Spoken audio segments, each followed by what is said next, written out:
So, hi guys! Kakauwi ko lang yan galing side hustle.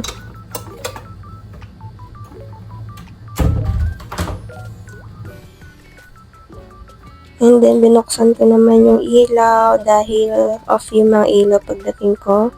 And then, nilagay ko na rin yung eyeglasses ko sa lagayan ko. And after that, nilagay ko rin yung bag kung saan lagi ko nilalagay and inaayos ko yung hair ko dyan.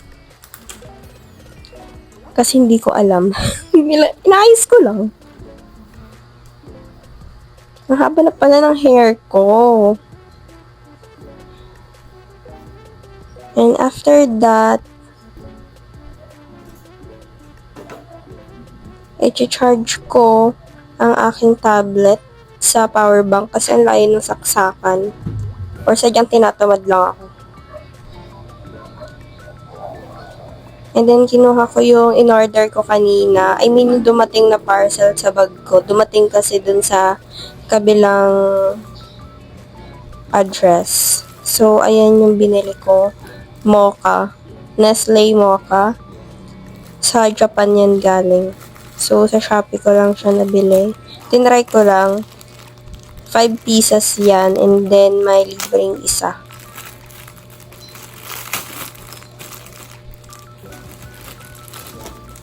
Binuksan ko lang siya. Di ko alam ba't ko siya binuksan. Tapos tinignan ko lang siya at ipapakita ko rin sa inyo. O, ayan, di ba? Pinakita ko sa inyo. And then, ayan yung likod niya. Mocha yan siya, guys. May iba pa akong in-order na matcha and then caramel. Pero ayan lang yung unang dumating. Hindi ko alam bakit magkahiwalay. Hindi ko rin alam ba't binuksan ko at pinasok ko rin ulit. O, diba? Nahirapan pa si ante ipasok.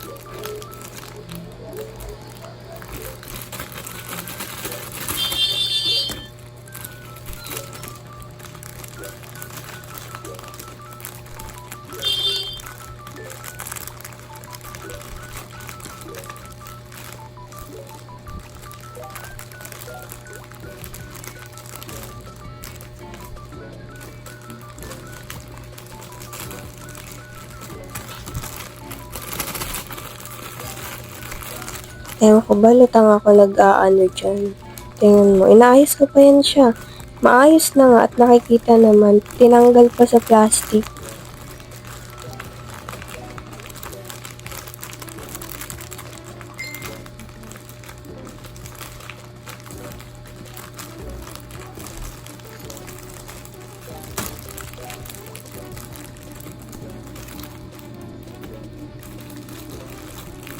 And after that, tinape ko rin siya. Di ko nga alam ba't ko nga talaga siya binuksan. Hindi naman ako nagtimpla. Sa sobrang tagal niya, siguro dadalhin ko na lang yung mga na-order ko na ganyan. Like yung matcha, yung mocha, yung caramel. Siguro sa bakasyon namin sa sa pag-uwi, dadalhin ko na lang siya. Actually, marami-rami yan. Tinatry ko maraming variant.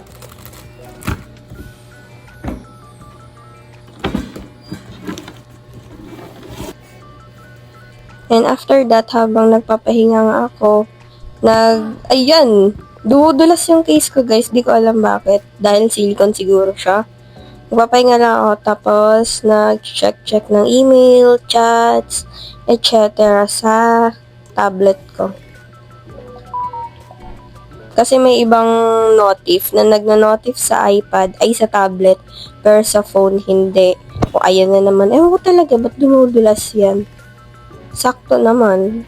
O baka dahil sa silicone lang talaga yung case na gamit ko. Yan, okay. Pagod yan.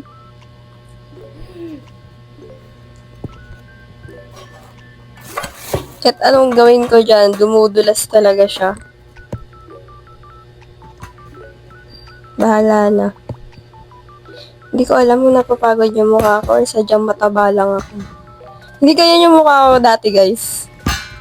As in, nagiging ganyan lang yung mukha ko pag nasa bakasyon ako dun sa side ng lola ko. Tapos pagdating dito sa Manila, pumapayat ako. Pero ngayon nawala ako sa side ng lola ko. Ewan mo ba, ang taba ko. Napakabilog na mukha. Pati pa yung noo na yan.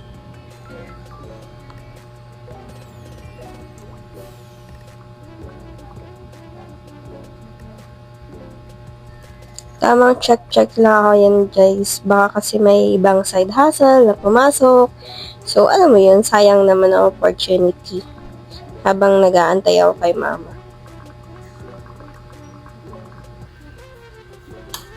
Then, after that, maliligo ako kasi nakapagpahinga naman na ako. Kumuha ko ng towel. And then, kumuha ko yung mga parcel na na-mine ko nung And then, nilaban ko, tapos na ako maligo dyan. Sinampay ko na rin yung mga na-mine ko. 4 yan na flare pans na mine ko sa online. Okay, online lang. 39 pesos or 49, ganun lang. So, ayun, nilaban ko kaagad para marami-rami akong susuot. Wala kasi ako masyadong pants. So, ginrab ko na yung ukay-ukay sa online. Pero maganda siya. Nakaka-sexy siya, guys. Araw-araw sila nagpo-post tuwing 6 p.m. Tapos minsan, pag hindi naman, sobrang baba ng mga price. Siguro naman ko sa kanila na pinakamataas na price, 129. Tapos the rest, 49, 59. Then after that, ininit ko lang yung ulam ko na adobo. Niluto ko yan nung lunch.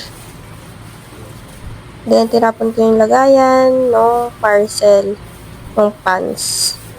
Yung mga plastic dyan, guys, ayan yung mga nilaban kong plastic. Minsan di ko na kasi sinasampay sa may terrace. Yan ko na lang pinapatulog. Sobrang sabog ko dyan. Akala ko, nahalo na, di pa pala. Ayan, nahalo ko na dyan kasi nainit na. Kanina, akala ko di pa mainit. Actually, di pa talaga.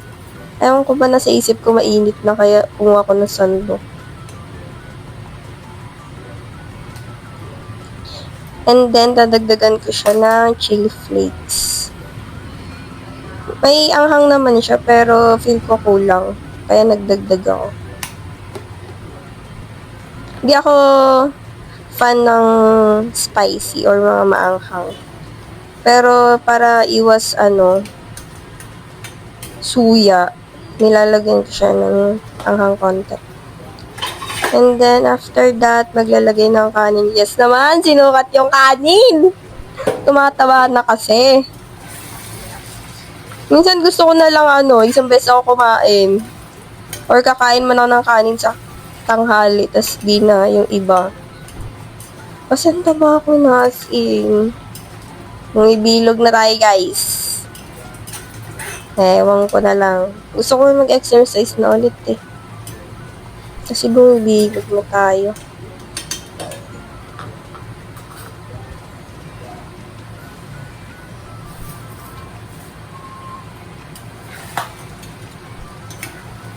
Akala ko hindi natatalsik dun, tumatalsik. Or baka dahil sa pero hindi kasi siya basa.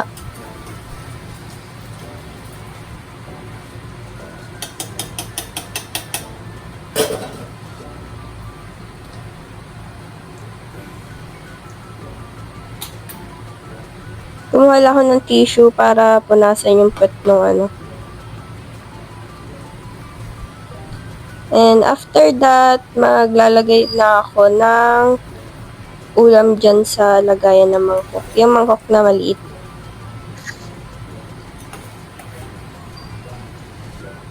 Nakita ko lang kasi sa yan, guys. Yung adobo na yan. Sa Facebook, kaya ginaya ko. Yung wala masyadong sabaw. Mantika yung inaano ko dyan, yung mantika.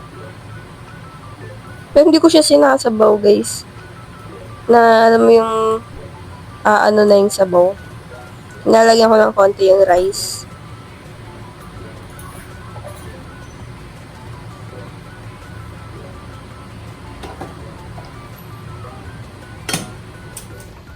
So, ayan, pinatay ko na kasi kakain na. Ayan na yung adobo ko, guys. So, akala ko nakita. Konti lang pala. And then, after that, kakain na mi.